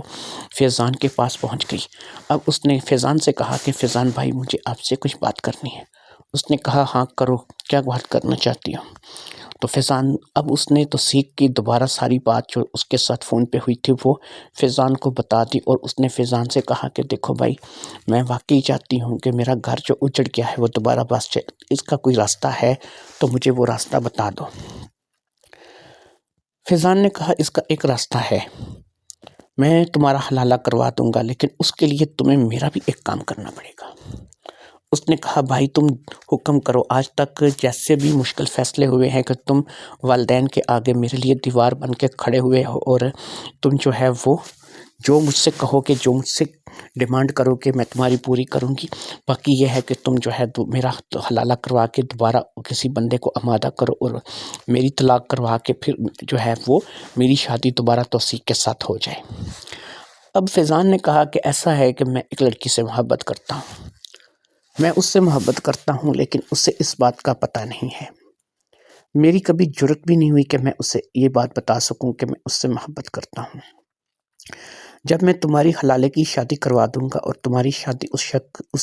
شخص کے ساتھ ہو جائے گی جو بھی شخص میں تمہارے لیے منتخب کروں گا، تو تمہیں ایک کام کرنا ہوگا۔ اس کے بعد میں تمہیں اس لڑکی کے بارے میں بتاؤں گا، اس لڑکی کا نام پتہ سب کچھ تمہیں دوں گا۔ تمہیں اس لڑکی کے پاس جانا ہوگا اور اسے میرے لیے منانا ہوگا۔ وہ لڑکی اگر میرے لیے مان گئی تو سمجھ لو کہ تمہارا کام بھی جو ہے وہ ہو جائے گا، لیکن یاد رکھو کہ میں ہمیشہ کی طرح تمہارا کام پہلے کروں گا اور پھر میری شرط تمہیں پوری کرنی ہوگی۔ جس لڑکی کے بارے میں میں تمہیں کہوں گا اس لڑکی کے پاس جا کر کے تمہیں اس لڑکی کو میرے لیے منانا ہوگا۔ فرزانہ نے کہا کہ بھائی آپ نے میرے لیے آج تک اتنا کچھ کیا ہے تو میں پوری کوشش کروں گی کہ اس لڑکی کو آپ کے لیے مناؤں گی اور اس لڑکی کو اس بات پر آمادہ کروں گی کہ وہ آپ کو سچے دل کے ساتھ اپنا لے۔ اب فیضان نے کہا کہ ٹھیک ہے تم فکر مت کرو، میں بہت جلد تمہاری شادی کروا دوں گا، اور اس شادی کو باقاعدہ جو ہے وہ اب یہی ہے کہ گھر میں ہو سکتا ہے کہ اگر امی ابو سے بات کرو تو وہ اس رشتے کو لے کر کے یا توثیق کے ساتھ تمہارا دوبارہ شادی کو لے کر کے نہ مانے، اور ان کے ساتھ ایک الگ سے بحث اور جھگڑا جو ہے وہ ہم لوگوں کو مول لینا پڑے گا۔ لیکن اگر تم کسی ایسے لڑکے کے ساتھ جس کے ساتھ میں تمہاری شادی کرواؤں، تم شادی کر لو اور شادی کرنے کے بعد جو ہے وہ تمہیں طلاق دے دے اور وہ تمہیں چھوڑ دے، تو پھر اس کے بعد ظاہری بات ہے کہ جب تم گھر میں آ کر کے امی یا ابو کو یہ بات بتاؤ گی کہ تم نے ایک دوسری جگہ شادی کر کے اس شخص سے طلاق لے لی ہے اور اب تم دوبارہ پہلے شوہر کے پاس واپس جانا چاہتی ہو، تو ظاہری بات ہے کہ اس وقت تک ماں باپ کے پاس کوئی اور چارہ ہی نہیں ہوگا۔ اگر تم اپنی دوسری شادی کے بارے میں امی ابو کو بتاؤ گی تو ظاہری بات ہے کہ وہ یہی کہیں گے کہ تم یہ جو کام کرنے جا رہی ہو یہ اسلام میں ٹھیک نہیں ہے، ایسا نہیں ہے، ویسا نہیں ہے، تمہیں ایسا نہیں کرنا چاہیے، تمہیں حلالے کے غرض سے، صرف حلالے کی غرض سے کسی لڑکے سے اس لیے شادی نہیں کرنی چاہیے کہ وہ لڑکا تم سے شادی کر کے تمہیں طلاق دے اور تم دوبارہ توثیق کے پاس واپس جا سکو۔ لہٰذا ان تمام باتوں کو ذہن میں رکھ کے ایک بات یاد رکھو کہ یہ بات جو ہے وہ صرف تم اور میں جانتے ہیں کہ میں تمہارے لیے حلالہ کروانے کے لیے جلدی سے جلدی کسی لڑکے کا انتظام کروں گا، اور پھر تم کورٹ میں جا کر کے میں تمہاری شادی خود کروا دوں گا، کیونکہ میں رشتے میں تمہارا بھائی لگتا ہوں اور تمہارا ولی بھی ہوں، اس لیے میری طرف سے کورٹ میں اجازت ہوگی، 2 گواہ میں اپنی عادت سے لے جاؤں گا جو کہ وہاں پر قاضی کے سامنے اس بات کی گواہی دیں گے کہ تم یہ شادی اپنی مرضی سے کر رہی ہو۔ باقی یہ ہے کہ شادی جس کے ساتھ تمہاری ہو جائے گی وہ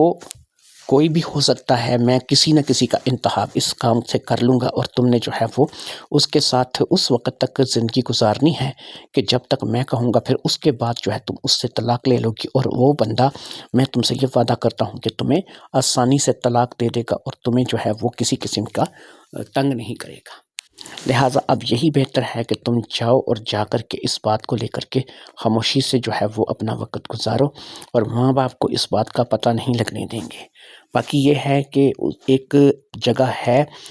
یہاں سے شہر سے باہر نئی کالونی میں ایک گھر ہے جو کہ میرے ایک دوست کا ہے، کہ وہ یہاں پر نہیں ہوتا، وہ دبئی میں رہتا ہے، اور لیکن اس گھر کی چابی میرے پاس ہے۔ تمہاری شادی میں کروا کے تمہیں وہیں فی الحال رکھوں گا، اور جب تک تم اس لڑکے کے ساتھ جس کے ساتھ تمہاری شادی کرواؤں گا تم رہو گی، تمہیں وہیں رہنا ہوگا، اور اس کے بعد جو ہے تم پھر جب تمہیں طلاق ہوگی تو تمہیں یہاں لے آئیں گے۔ اس دوران ظاہری بات ہے کہ امی ابو اس بات کا تقاضا کریں گے کہ تم کہاں پر ہو،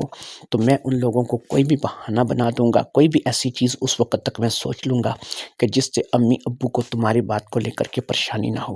میں یہ بھی کہہ سکتا ہوں کہ تو تم نے تعلیم ادھوری راستے میں چھوڑی تھی تم اسے دوبارہ پورا کرنا چاہ رہی ہو، اور جو شادی کی وجہ سے تمہاری تعلیم ادھوری رہ گئی تھی تم اس کو دوبارہ پورا کرنا چاہ رہی ہو، اور میں نے تمہیں ہاسٹل میں کمرہ لے دیا ہے اور تم ہاسٹل میں رہتی ہو، وہیں پہ رہتی ہو اور وہیں پہ پڑھائی کرتی ہو، اس لیے ہاسٹل والا چکر میں چلایا جا سکتا ہے۔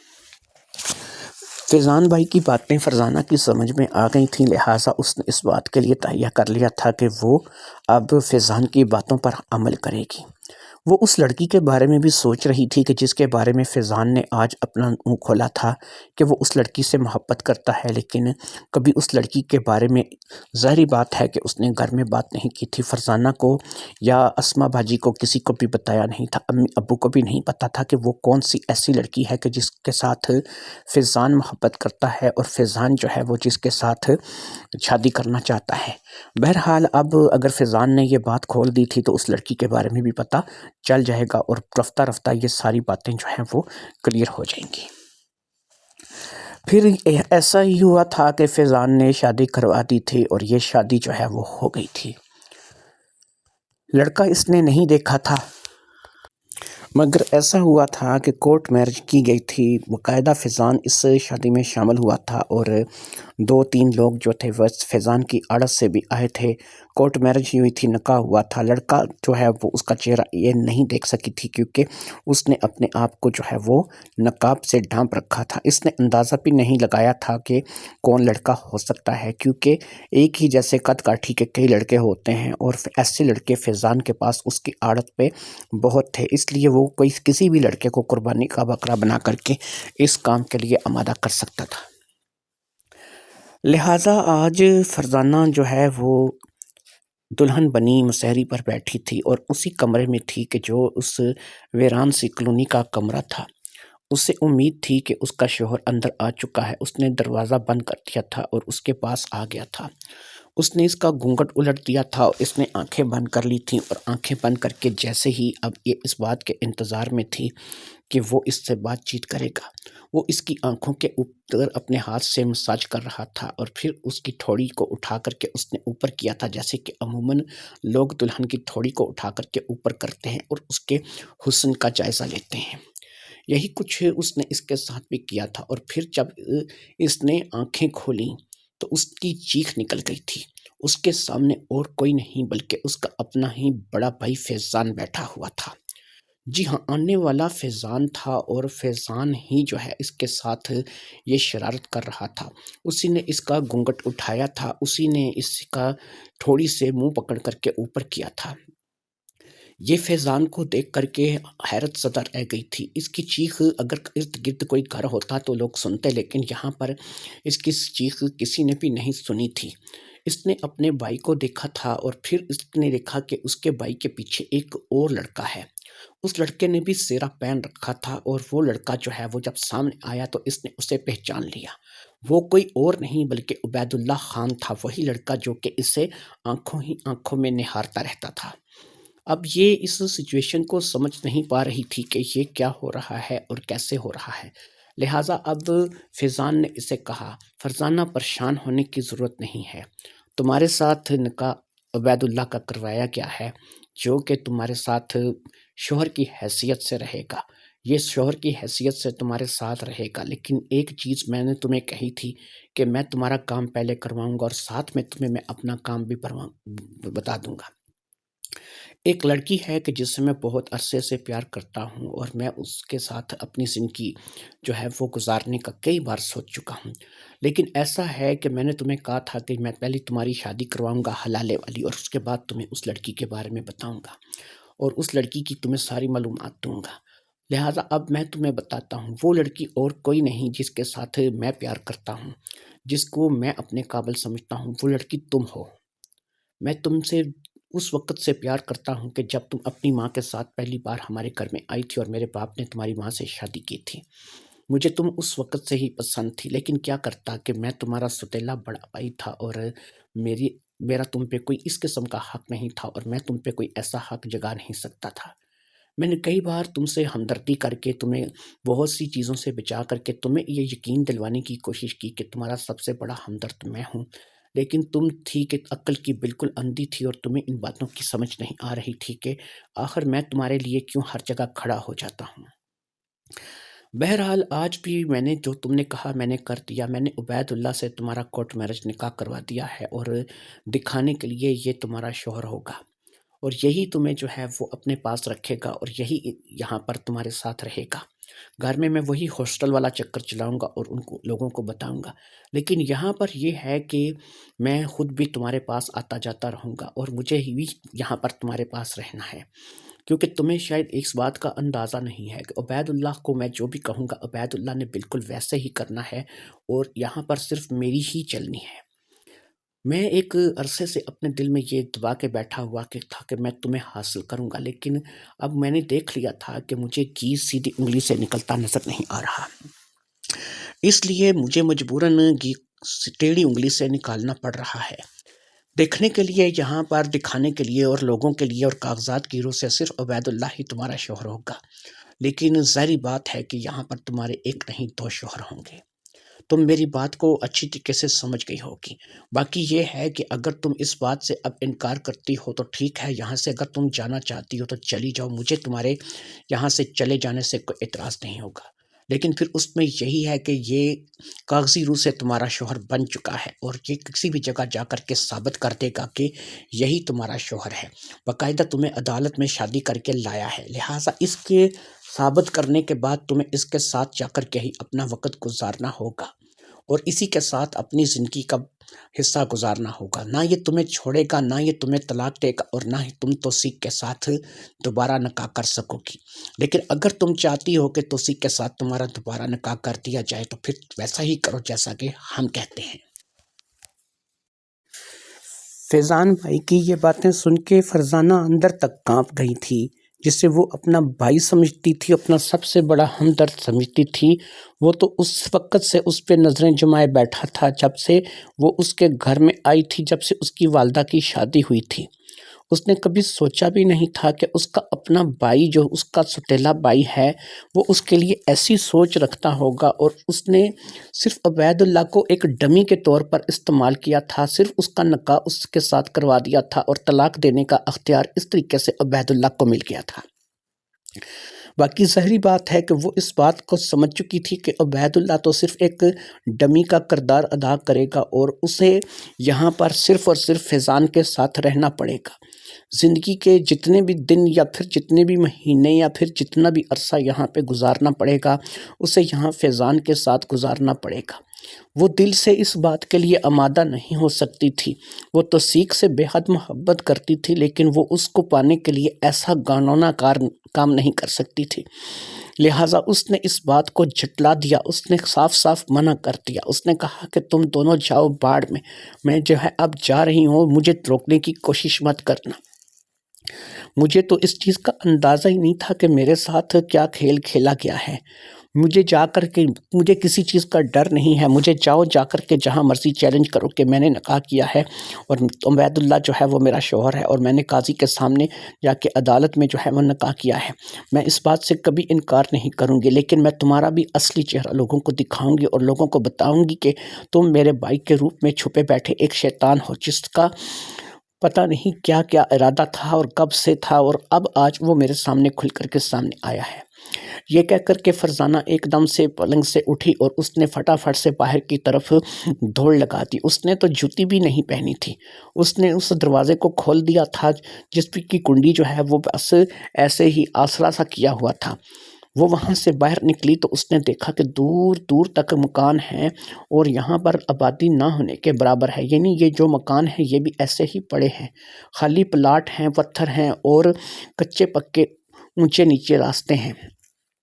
وہ ان کی طرف بڑھتی چلی جا رہی تھی، اسے پتہ ہی نہیں تھا کہ اس نے جانا کس طرف ہے، اسے اپنے گھر کا راستہ معلوم نہیں تھا۔ اس کو اندازہ تھا کہ رات آدھی سے زیادہ ہو چکی ہے، ٹائم کا اسے پتہ نہیں تھا، لیکن اسے پتہ تھا کہ یہاں کیونکہ بالکل ویرانہ بھی ہے اور یہاں پر رات جو ہے وہ کافی گہری ہو چکی ہے، پتہ نہیں رات کا کون سا پہر تھا۔ اس نے 2-3 طرف بھاگنے کی کوشش کی، لیکن جس طرف بھی وہ جاتی اسے سمجھ نہیں آ رہی تھی کہ وہ روڈ پہ کس طرف سے پہنچے گی اور کس طرف وہ نکل کر کے جا سکے کی۔ تھک ہار کر کے وہ ایک جگہ پر بیٹھ گئی اور بیٹھ کر کے رونے لگی۔ اس کا دلہن کا لباس ویسے ہی اس کے جسم پر تھا۔ اتنے میں فیضان اور عبید اللہ دونوں ہی چلتے ہوئے اس کے پاس آئے۔ انہیں کوئی جلدی نہیں تھی اور ان کے چہرے پر جو مسکراہٹ تھی وہ ایک طنزیہ مسکراہٹ تھی۔ فیضان اور عبید اللہ نے اٹھا کر کے کھڑا کیا اور پھر اس نے رحم طلب نظروں سے اپنے بھائی فیضان کی طرف دیکھا، لیکن فیضان جو ہے اس وقت اس کے چہرے پر کوئی ایسی رحم کی بات نظر نہیں آ رہی تھی۔ فیضان ایک ہٹا کاٹا مشتنڈا تھا، دشکرا تھا اور کافی زیادہ بھاری بھرکم جو ہے اس کا وجود تھا۔ اس نے 6 سے 6.5 فٹ قد پال رکھا تھا اور دکھنے میں بھی وہ ایک انتہائی ہیبت ناک قسم کا آدمی لگتا تھا۔ لہٰذا اس نے ایک ہی جھٹکے سے اسے اٹھا کر کے اپنے کندھے پر لاد دیا۔ یہ کسی چھوٹی بچی کی طرح اس کے کندھوں پر لدی ہوئی تھی اور اس طرف بڑھ رہی تھی کہ جس طرف سے یہ آئی تھی۔ تھوڑی ہی دیر میں یہ دوبارہ اس کمرے میں آ چکی تھی۔ اب اس نے کمرے کا دروازہ بند کروایا اور عبید اللہ کو اشارہ کیا۔ اس نے اس کمرے کا دروازہ بند کر دیا۔ اس نے عبید اللہ کو ایک طرف ایک چارپائی پر بیٹھنے کے لیے کہا اور پھر وہ عبید اللہ جیسے ہی چارپائی پہ بیٹھا، اب اس نے دوبارہ سے فرزانہ کو مخاطب کیا۔ اس نے کہا کہ دیکھو بات وہی ہے کہ جو میں نے تمہیں پہلے کہی ہے، تم یہاں سے میری اجازت کے بغیر جا بھی نہیں سکتی۔ تم نے خود یہاں سے بھاگنے کی کوشش کر کے دیکھ لیا ہے جو تمہارے ساتھ ہوا ہے، لیکن اب یہ یاد رکھو کہ اگر تم جو ہے وہ اسی قسم کی بات کرتی رہو گی اور تمہارے ایسے ہی حالات رہیں گے تو پھر ظاہری بات ہے کہ تم مجھ سے بچ نہیں پاؤ گی اور نہ ہی تم عبید اللہ سے بچ پاؤ گی۔ بس یہی ہے کہ تم جو ہے اب وہی کرو کہ جیسا میں تمہیں کہہ رہا ہوں۔ ہمارے ساتھ تعاون کرو گی تو ساری زندگی جو ہے وہ عیش میں رہو گی، اور اگر تم تعاون نہیں کرو گی تو پھر ظاہری بات ہے کہ تم دیکھو گی کہ ہم تمہارا کیا حال کریں گے۔ ان باتوں کو سن کر کے وہ ڈر گئی تھی اور اس نے جو ہے وہ منت سماجت کرنی شروع کر دی تھی، لیکن یہاں پہ منت سماجت سے کام چلنے والا نہیں تھا۔ ابھی یہ باتیں جاری تھیں اور عبید اللہ اور یہ دونوں اپنی اپنی سوچوں میں مگن تھے، اور وہ مکمل طور پر اسے اس بات پہ آمادہ کرنے کی تیاری کر رہے تھے کہ وہ ان کا ساتھ دے اور ہر قسم کی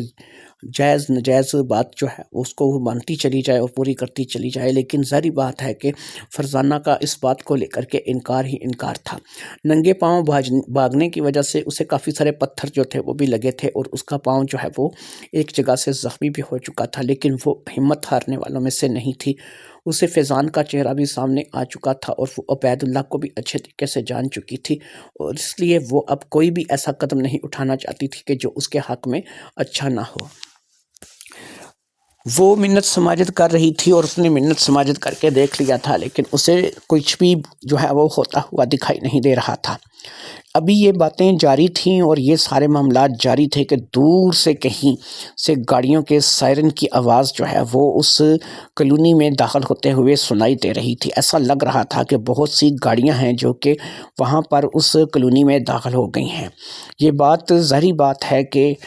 عبید اللہ کے لیے اور فیضان دونوں کے لیے ہی حیران کن تھی کہ اس وقت اتنی رات کے یہاں پر یہ سائرن والی گاڑیاں، یہ کیا ہو سکتا ہے، کیا ماجرا ہے۔ لہٰذا دونوں نے فوری طور پر جیسے ہی دروازہ کھول کر کے باہر دیکھا، انہیں اس کالونی کے داخلی راستے کی طرف سے بہت سی پولیس کی گاڑیاں اس طرف سے آتی ہوئی دکھائی دے رہی تھیں۔ پولیس کی گاڑیاں جو تھیں وہ اسی طرف پڑ رہی تھیں جس طرف یہ مکان تھا۔ پھر تھوڑی ہی دیر میں وہ لوگ بالکل اس مکان کے پاس پہنچ گئے۔ پولیس کی ایک بھاری نفری جو تھی وہ وہاں سے اتری تھی اور پھر انہوں نے اتر کر کے فٹافٹ سے اس مکان کو گھیر لیا تھا۔ پولیس کو لانے والی جو تھی وہ فرزانہ کی ماں اور فرزانہ کا باپ تھا۔ دونوں ہی پولیس کو لے کر کے آئے تھے اور دونوں نے جو ہے وہ اس مکان کی نشاندہی بھی کر دی تھی۔ تھوڑی ہی دیر میں فیضان اور عبید اللہ دونوں ہی پولیس کی حراست میں تھے اور پولیس نے انہیں اچھی طرح سے جکڑ کر کے گاڑی میں بٹھا لیا تھا۔ فیضان اور عبید اللہ اس بات کو لے کر کے بہت پریشان تھے کہ یہ ایسا کیوں ہوا ہے اور کیسے ہوا ہے، اور انہیں اس بات کی سمجھ نہیں آ رہی تھی کہ وہ کہاں پر غلطی کر کے ہیں۔ لہٰذا اب ایسا مسئلہ تھا کہ انہیں ایک بات تو فیضان کو بھی اچھی طرح سے یاد تھی کہ کوئی موبائل، کوئی فون جو تھا فرزانہ کے پاس نہیں تھا، جس کی وجہ سے جو ہے وہ پولیس کو اطلاع کر سکتی یا پولیس کو بلوا سکتی، لہٰذا یہ موبائل یا فون یہ کہاں سے اس کے پاس کوئی ایسا ذریعہ کوئی راستہ نہیں تھا کہ جس راستے سے یہ وہ پولیس کو بلا سکتی یا یہاں کی لوکیشن جو ہے وہ پولیس کو بتا سکتی۔ لہٰذا اس بات کو لے کر کے وہ دونوں پریشان تھے، لیکن بہرحال وہ پولیس کی گاڑی میں بیٹھ چکے تھے۔ فرزانہ اسی طریقے سے زخمی قدموں کے ساتھ چلتی ہوئی آئی اور اپنی ماں سے لپٹ گئی۔ باپ بھی اس کے قریب ہو گیا تھا اور اس نے بھی اس سے سر پر ہاتھ رکھ دیا تھا۔ اب اس کے باپ نے اور اس کی ماں نے اور پولیس والے نے کہا، پولیس والے نے جو کہ اس نفری کے ساتھ آیا تھا جو شاید اس ٹیم کا انچارج تھا، اس نے کہا محترمہ آپ نے بہت اچھا کیا کہ جو ہمیں اس بارے میں آپ نے اطلاع کر دی۔ ہوا یوں تھا کہ جب وہ یہاں پر آئی تھی تو اس نے یہاں پر ایک ایسا موبائل فون دیکھا تھا جو کہ بٹنوں والا فون تھا، جو کہ چارجنگ نہ ہونے کی وجہ سے شاید کافی دنوں سے بند پڑا تھا۔ اس نے یہاں پر ایک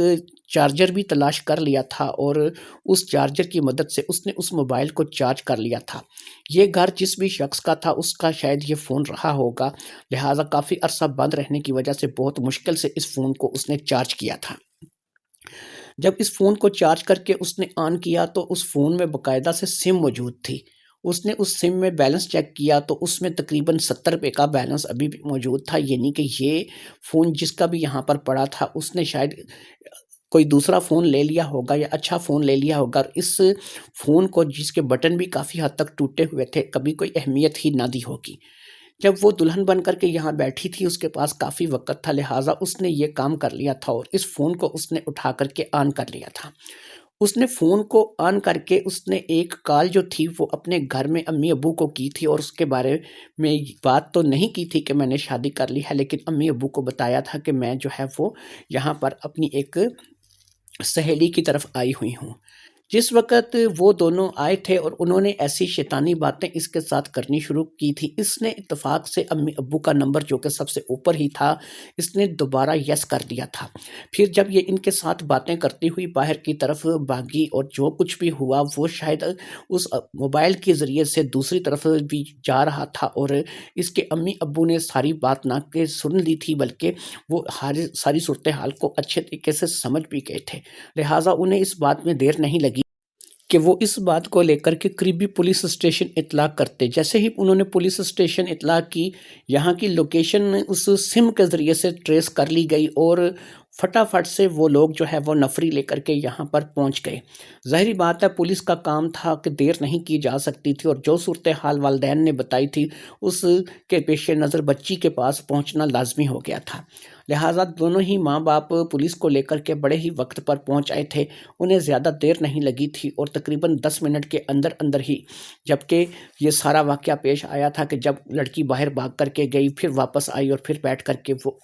سوال و جواب کر رہی تھی، اسی دوران جو ہے وہ پولیس بھی آ چکی تھی اور اس نے باقاعدہ سے اس گھر کی لوکیشن کو ٹریس کر لیا تھا، اور اس سم کی مدد سے اور اس موبائل کی مدد سے وہ لوگ یہاں پہنچ آئے تھے۔ کہتے ہیں نا کہ جب اللہ مدد کرنے پہ آتا ہے تو کوئی نہ کوئی راستہ بن جاتا ہے، اس کے ساتھ بھی ایسا ہی ہوا تھا، اور یہ جو ہے وہ اپنے گھر صحیح سلامت جا رہی تھی۔ راستے میں اس نے ماں باپ کو ساری بات بتا دی تھی، اور ساری بات کو سن کر کے انہوں نے اس بات کو سمجھ لیا تھا کہ عبید اللہ کے ساتھ جو اس کا نکاح ہوا ہے وہ نکاح نہیں، نکاح کے نام پر ایک دھوکہ ہے۔ اس نکاح کو انشاءاللہ تعالیٰ بہت جلد منسوخ کروا دیا جائے گا، اور عبید اللہ کو بھی اور فیضان کو بھی اس کے کیے کی سزا ملے گی۔ وہ لوگ پولیس کے ساتھ چلے گئے تھے اور یہ لوگ گھر کے لیے روانہ ہو گئے تھے۔ اسی طریقے سے اب لوگ یہ گھر آ گئے تھے اور اس طریقے سے یہ سارا مسئلہ سلجھ گیا تھا۔ گھر آ کر فیضان کے والد نے اس سے جائیداد سے اور اپنی عادت سے آگ کرنے کا فیصلہ کر لیا تھا، اور عبید اللہ کے خلاف بھی سخت سے سخت کارروائی کا فیصلہ کر لیا تھا۔ تھوڑی سی باتیں فرزانوں کو بھی سننی پڑی تھیں کہ جب اس نے توثیق کے بارے میں اور اپنے حلالے کے بارے میں بات کی تھی، لہٰذا اس کو بھی تھوڑی سی باتوں کا سامنا کرنا پڑا تھا، لیکن اس کی ہمت کی بھی داد دی گئی تھی کہ اس نے ہمت نہیں ہاری تھی اور اس نے ایسے حالات میں بھی ڈٹ کر کے مقابلہ کیا تھا۔ لہٰذا وہ لوگ ایک دفعہ اپنے گھر میں پھر خوش و خرم رہنے لگے تھے۔ جو برے تھے وہ اپنے انجام کو پہنچ گئے تھے، فیضان کو اور عبید کو جیل بھیج دیا گیا تھا اور نکاح اس کا منسوخ کر دیا گیا تھا۔ لہٰذا اب یہ اپنی زندگی کو پھر سے گزارنے لگی تھی، اور اب ظاہری بات ہے کہ اگر کوئی اپنی مرضی سے اس کے ساتھ شادی کرتا اور اس کے ساتھ اس کا نباہ نہ ہو سکتا تو پھر ایک جائز طریقہ تھا کہ یہ دوبارہ توثیق کے پاس واپس جا سکتی تھی، ادروائز یہ توثیق کے پاس واپس اب نہیں جا سکتی تھی۔ لہٰذا یہی بات والدین نے اسے سمجھائی اور اس نے اس بات کو اپنی نصیب سمجھ کر کے مان لیا۔ دوستو کہانی تو آپ نے سن لی ہے، کہانی ختم ہو گئی ہے۔ یہاں پر آپ لوگوں کو ایک دفعہ پھر کہوں گا کہ کتاب کہانی آفیشیل کے نام سے میرا چینل ہے، اس کا لنک اسی کہانی کے نیچے ڈسکرپشن میں لگا دیا جائے گا، اسے کلک کریں۔ پھر دوسرا نایاب سٹوری کارنر کے نام سے میرا چینل ہے، اسے سبسکرائب کریں۔ یار آپ کو بڑی مزے کی ایسی ہی معاشرتی کہانیاں سننے کو ملیں گی۔ دوستو بات یہ ہے کہ یہاں پر ہمارے ہاں رشتے جو ہیں ان رشتوں کے ایسے معاملات ہوتے ہیں کہ آپ جب رشتوں کے ساتھ چلتے چلے جاتے ہیں، ایک خاندان میں، گھر میں، ماں باپ بھائی بہن میں آپ کو بے شمار کہانیاں جو ہے وہ بنتی بھی نظر آئیں گی، ٹوٹتی بھی نظر آئیں گی۔ تو کتاب کہانی آفیشیل اور اس کے علاوہ جو ہے وہ نایاب سٹوری کارنر، ان دونوں کے لنک جو ہیں وہ نیچے ڈسکرپشن میں لگا دیے جائیں گے۔ آپ سے گزارش ہے کہ آپ ان کہانیوں کو سنیے اور اپنی رائے دیجئے۔ مجھے امید ہے کہ آپ کو یہ کہانیاں پسند آئیں گی۔ باقی حلالہ آپ نے سن لی ہے، اجازت دیجئے۔